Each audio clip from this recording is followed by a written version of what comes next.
Good evening students. तो अपना next video है हिंदी मीडियम के लिए। ठीक है, तो देखो अब तक हम पढ़ चुके हैं सरल गणीय संरचना, जैसे बोलते हैं हम प्रिमिटिव आद्य एकक कोष्ठिका। यहाँ पर जेड की वैल्यू कितनी थी आपकी 1। ठीक है, बीसीसी में कितनी होती है 2, एफसीसी या एससी का नाम होता है सीसीपी, यहाँ पे कितनी होती है 4, एचसीपी में कितनी होती है, ठीक है 6 होती है। ठीक है, और देखो चतुष्फलकीय रिक्तियों की संख्या क्या होती है, डबल होती है जेड की। जो जेड की वैल्यू होगी वहाँ पर क्या होगा, अष्टफलकीय रिक्तियाँ तो सेम होंगी, लेकिन चतुष्फलकीय रिक्तियों की संख्या होगी यहाँ पर डबल होगी। तो यहाँ 1 तो ये 2, ये 2 तो ये 4, ये 4 तो 8, ये 6 तो 12। अष्टफलकी क्या होंगी, जेड की वैल्यू के समान होंगी, तो ये आपका सेम है। ठीक है, तो ये आपको सीरीज या जो टेबल है आपको लर्न करनी है। ठीक है, ध्यान रखनी है, बस सिंपल ध्यान रखना है, जो जेड की वैल्यू होगी वही आपकी अष्टफलकीय रिक्तियों की संख्या होगी, और चतुष्फलकीय रिक्तियों की संख्या क्या होगी, उसका जस्ट डबल होगी। ठीक है, बीसीसी में 2 होता है जेड की वैल्यू, एफसीसी में 4, एचसीपी में 6, और सिंपल क्यूबिक में कितना होता है आपका 1 होता है। ठीक है, तो देखो अपने पास पहला न्यूमेरिकल है, आपको ये बोला एक यौगिक है जो कि एम और एन से मिलकर बना है। जो आपका तत्व एन है वो तो आपका सीसीपी संरचना बनाता है, और जबकि एम है वो क्या बोला है, चतुष्फलकीय रिक्तियों के 1/3 भाग को घेरता है। ठीक है, तो आपसे बोला है यौगिक का सूत्र क्या होगा वो निकालो। तो देखो पहले आप सेकंड लाइन पढ़ो इसकी एक बार। आपसे बोला क्या, एन तो क्या है सीसीपी बनाता है, तो सीसीपी में देखो आप, ये रहा आपका सीसीपी, जेड की वैल्यू कितनी होती है 6। ठीक है, इसका मतलब एन की वैल्यू भी कितनी होगी आपकी 4 होगी। सॉरी, जेड की वैल्यू कितनी होती है एफसीसी के लिए 4, तो एन की वैल्यू भी यहाँ पे कितनी होगी 4। फिर मैंने क्या बोला, जो जेड की वैल्यू होती है उसका डबल होती है अष्टफल की रिक्तियाँ। तो देखो 4 है, तो आपकी अष्टफल की रिक्तियाँ तो इसकी सेम होंगी जो जेड की वैल्यू है, लेकिन चतुष्फल की रिक्तियाँ क्या होंगी, इसकी डबल होंगी। तो कितना हुआ 8, तो ये हुआ आपका 8। और ये बोला इसके 1/3 भाग में क्या है आपका एम प्रेजेंट है, तो 8 का 1/3 कितना हुआ 8/3। तो एन 4, एम 8/3, सॉल्व किया तो 8 दिया 4 दिया 12, एम 8, एन 12, और सॉल्व किया तो कितना आया M2 N3। ठीक है, नेक्स्ट क्वेश्चन 2012 बोर्ड में पूछा हुआ अपने आरबीसी में, बड़ा इंपॉर्टेंट क्वेश्चन है। आपको ये बोला है MaXB कोई कंपाउंड है जिसके एलिमेंट आपको इस टाइप से अरेंज में कर रखे। ठीक है, M तो क्या है, ये बॉक्स वाला है, और X कौन सा आपका, ये डार्क लाइन वाला। ठीक है, तो आपसे बोला है फॉर्मूला क्या होगा। तो करना कैसे, अपने को M निकालना, पहले M निकालना। ठीक है, M कहाँ प्रेजेंट है, किनारों पर प्रेजेंट है। तो किनारे कितने होते हैं 12 होते हैं, लेकिन आपको कितने पर प्रेजेंट गिवन है, देखो आप 1 2 3 4, तो 4 तो किनारों पर हुआ, और किनारे का कितना होता है योगदान 1/4, प्लस 1 कहाँ है आपका काय केंद्र पर है, इसका कितना होता है हमेशा 1। तो m बराबर कितना आया आपका 2 आ गया। अब बात करते हैं x की, x कैसे निकालेंगे, x कहाँ है कॉर्नर पर, 2 4 6 8, तो कोने कितने होते हैं 8, और 8 पर प्रेजेंट है, एक कोने का होता है 1/8, प्लस फेस सेंटर पर प्रेजेंट है, तो ये हुआ फेस सेंटर कितने होते हैं 6, 6 का 1/2, तो कितना हुआ आपका ये 4। यहाँ से आपका M2 X कितना आया 4, और सिंपल फार्मूला क्या बना आपका MX2, ये अपने को ध्यान रखना। ठीक है, अच्छा क्वेश्चन। ठीक है, अब 2019 नीट में क्वेश्चन पूछा हुआ है, उसको देखो एक बार। आपसे बोला है आपका एक यौगिक है जो कि कैटायन CN से मिलके बना है। आपको ये बोला जो आपका ऋणायन है वो तो आपका HCP बनाता है, जबकि धनायन क्या बोला है, अष्टफलकीय रिक्तियों के 75% भाग को ऑक्यूपाई करता है, घेरता है। तो उसका सूत्र क्या होगा वो निकालो आप।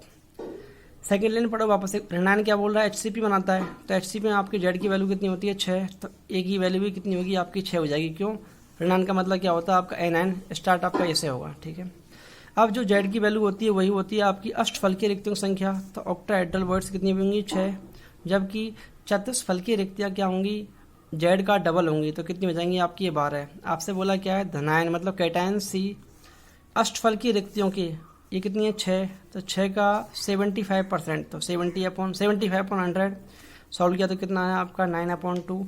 तो ये तो कितना हुआ 9/2, सॉरी ये कितना हुआ 6, C कितना हुआ 9/2, सॉल्व किया तो आपका ये आया, और उसके बाद सिंपल फॉर्म कितनी है C3A4।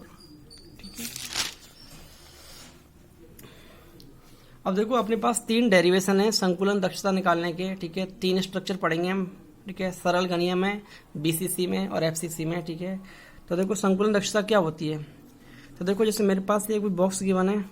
ठीक है, इस बॉक्स में मेरे पास इस टाइप का कोई स्पेयर या ठीक है एटम्स का अरेंजमेंट है। ठीक है, तो इस बॉक्स में मैंने कितने बॉल्स रखी या स्पेयर या गोले रखे हुए हैं, ठीक है। टोटल जो आपका बॉक्स है उसमें से कितना पार्ट ये जो गोले हैं ऑक्यूपाई कर रहे हैं, वो होती है आपकी संकुलन दक्षता। तो देखो इनको अरेंज करने के बाद देखो अब भी आपका बीच में क्या है, गैप बना हुआ है। ये एम्प्टी स्पेस क्या होता है, आपका वॉइड होता है। तो अपने को ही पढ़ना है किसकी दक्षता कितनी होती है।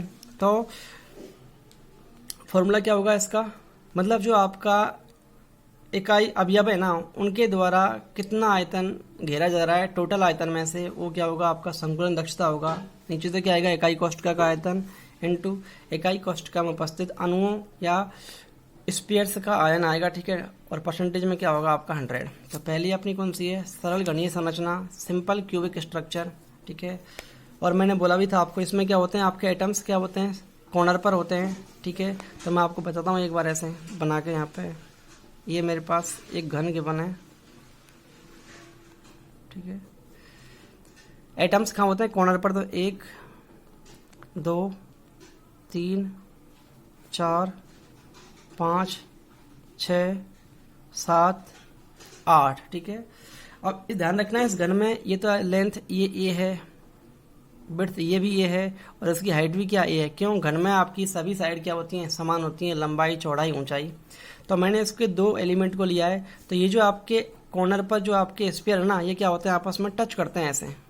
तो देखो ये रखे हुए हैं, ठीक है। ये पूरी लेंथ यहाँ से यहाँ तक कितनी है, ए। इस गोले का आधा हिस्सा रेडियस आर के बराबर है, आधा हिस्सा ये है, ये भी किसके, आपके आर के बराबर है। ध्यान रखना है ये जो दोनों स्फीयर है ना, ये दोनों की सेम है, ठीक है। रेडियस ऐसा नहीं है इसकी ज़्यादा दिखा रखी है मैंने, ठीक है। दोनों सेम है।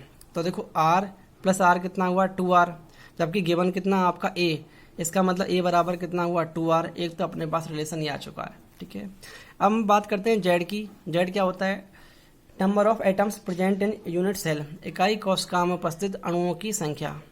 सिर्फ कॉर्नर प्रेजेंट है, कोने कितने होते हैं, 8, और एक का योगदान कितना होता है, 1/8। तो यहाँ से आपका जेड कितना आया, 1, ठीक है। पी का मतलब क्या है, पैकिंग एफिशिएंसी। कैसे निकालते हैं, इकाई कोशिका में उपस्थित अणुओं की संख्या कितनी है, 1, ठीक है, इनटू उनका आयतन। अपने को पता है गोले का आयतन क्या होता है, 4/3 पाई आर क्यू, और अपने पास जेड की वैल्यू 1 यहाँ रखा। नीचे क्या है, अपने पास इकाई कोशिका का आयतन, और अपने को पता है ये तो घन है आपका, ठीक है। तो घन का वॉल्यूम क्या होता है, length into width into height. जबकि अपने को पता है यहाँ पर लेंथ कितनी है, ए, विड्थ कितनी है, ये भी ए, हाइट कितनी है, ये भी आपका ए। टोटल कितना हुआ आपका ए क्यू। तो नीचे क्या है, ए क्यू। फिर मैंने क्या किया, यहाँ से आपका ए बार कितना है, 2r, तो r कितना आया, a/2। ये मैंने यहाँ पर रखा आपका, ठीक है। इसके बाद सॉल्व किया तो कितना आया आपका, ये p बराबर 52.4%। इसका मतलब ये हुआ सरल घनीय संरचना में जो अवयवी कण हैं उनके द्वारा 52.4% भाग तो घेरा हुआ रहता है, जबकि खाली कितना बचा, 47.6% भाग क्या होता है आपका, खाली होता है। ये अपने को ध्यान रखना है। तो सरल घनीय संरचना की संकुलन दक्षता कितनी हुई आपकी, 52.4%। ये आपको ध्यान रखना, ठीक है। जहाँ पर ये क्या है, किनारे की लंबाई, आर क्या है, जो आपका स्फीयर है ना, गोले का क्या है, गोले की त्रिज्या है, ठीक है। तो ये नोट लिखा हुआ पहले इसमें, ठीक है। एक सरल घनीय संरचना में 52.4% भाग तो क्या होता है, अवयवी कणों के द्वारा घेरा हुआ रहता है, जबकि 100 माइनस 52.4 कितना बचा, 47.6% भाग क्या होता है आपका, खाली रहता है, ठीक है। अब देखो अपने पास जो निकटतम अणु है 2, ठीक है, इनके बीच की डिस्टेंस माना कि मैं डी मान लेता हूँ, ठीक है। तो यहाँ पे मेरे क्या करना, 2r बराबर कितना होगा आपका, डी होगा।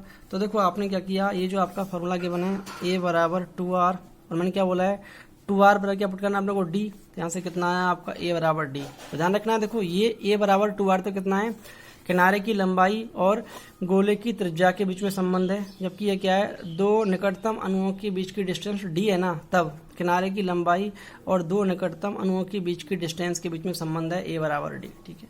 ये अपने को ध्यान रखना, ठीक है। तो एक बार मैं आपको वापस रिपीट कर देता हूँ, संकुलन दक्षता कैसे निकालते हैं, इकाई कोष्ठका में कितने अणु प्रेजेंट हैं वो रखते हैं ऊपर, इनटू गोले का आयतन रखते हैं 4/3 पाई आर क्यूब होता है, और नीचे क्या आता है आपका इकाई कोष्ठका का आयतन, ठीक है। सरल घनीय में अपने को पता है कॉर्नर पर सिर्फ कोने पे आपके जो एटम्स हैं वो प्रेजेंट होते हैं, ये आर, ये भी आपका आर टोटल कितना हुआ 2r, जबकि आपकी लेंथ कितनी है a, तो a बराबर कितना हुआ 2r। जेड निकालना है, जेड क्या होता है इकाई कोष्ठका में उपस्थित अणुओं की संख्या, सिर्फ कोने पर प्रेजेंट है तो कोने 8 इंटू 1/8, जेड कितना है आपका 1। तो यहाँ से आपने वैल्यू रखी तो कितना आया 52.4%। इसका मतलब ये हुआ सरल घनीय संरचना में अवयवी कणों द्वारा 52.4% भाग तो क्या है घेरा हुआ रहता है, जबकि 47.6% भाग क्या होता है आपका खाली रहता है। ठीक है, ये ठीक है। तो एक डेरिवेशन है, ठीक है, यहाँ से अपने 3 डेरिवेशन आएंगे तो आपको बार बार रिपीट करना है, नहीं आए तो आप पूछें। ठीक है, थैंक यू।